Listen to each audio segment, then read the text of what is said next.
Qu'est-il arrivé au vol Rio-Paris le 1er juin 2009?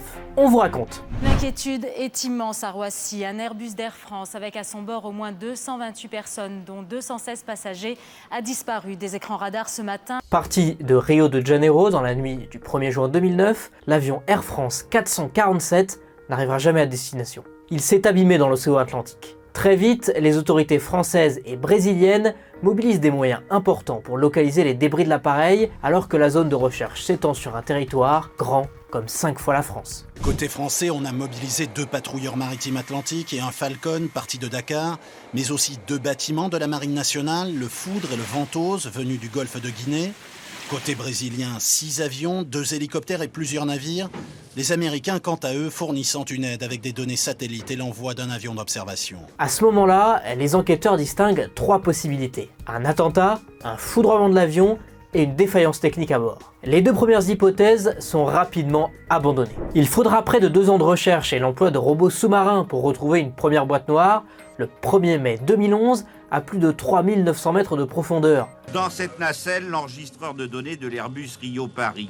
Il arrivera au laboratoire du bureau d'enquête et d'analyse d'ici une dizaine de jours. À première vue, les données, 1300 paramètres enregistrés, n'auraient pas trop souffert des 2 ans passés dans l'eau à 4000 mètres de profondeur. C'est une nouvelle qui est très encourageante pour toutes les familles de victimes, même si nous restons effectivement prudents parce qu'on ne sait pas si elles sont exploitables.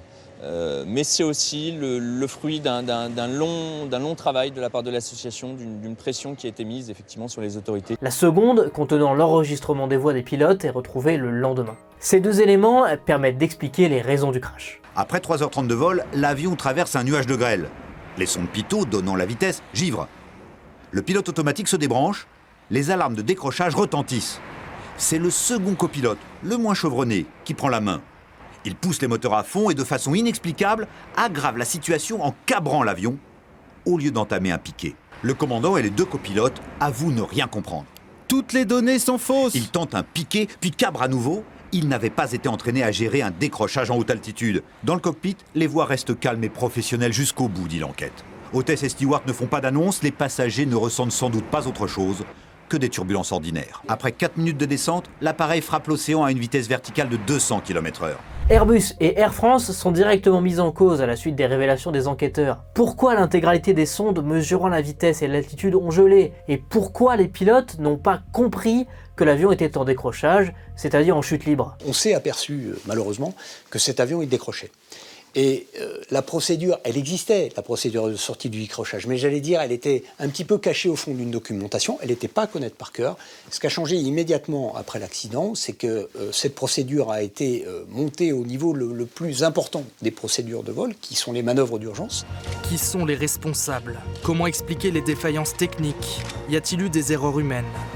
Airbus et Air France sont sur le banc des prévenus. Le procès en première instance débute en 2022. Poursuivis pour homicide involontaire, Airbus et Air France sont relaxés. Visage fermé, les familles de victimes quittent la salle d'audience comme stupéfaites. Le jugement vient de tomber. Airbus et Air France sont relaxés après 14 années de bataille judiciaire. Incompréhensible pour les proches des disparus. On nous a dit qu'il y a des fautes, et pas qu'une, chez Airbus et chez Air France. Et pour autant, on nous dit relax. Alors j'avoue que aujourd'hui, j'ai beaucoup de mal à comprendre la justice de mon pays. Le tribunal reconnaît pourtant les manquements et les négligences des 2 entreprises et désigne Air France et Airbus comme responsables de la catastrophe. Cet accident aurait dû être évité. Non, ce n'est pas la faute des pilotes. Ce n'est en tout cas pas la faute exclusive des pilotes.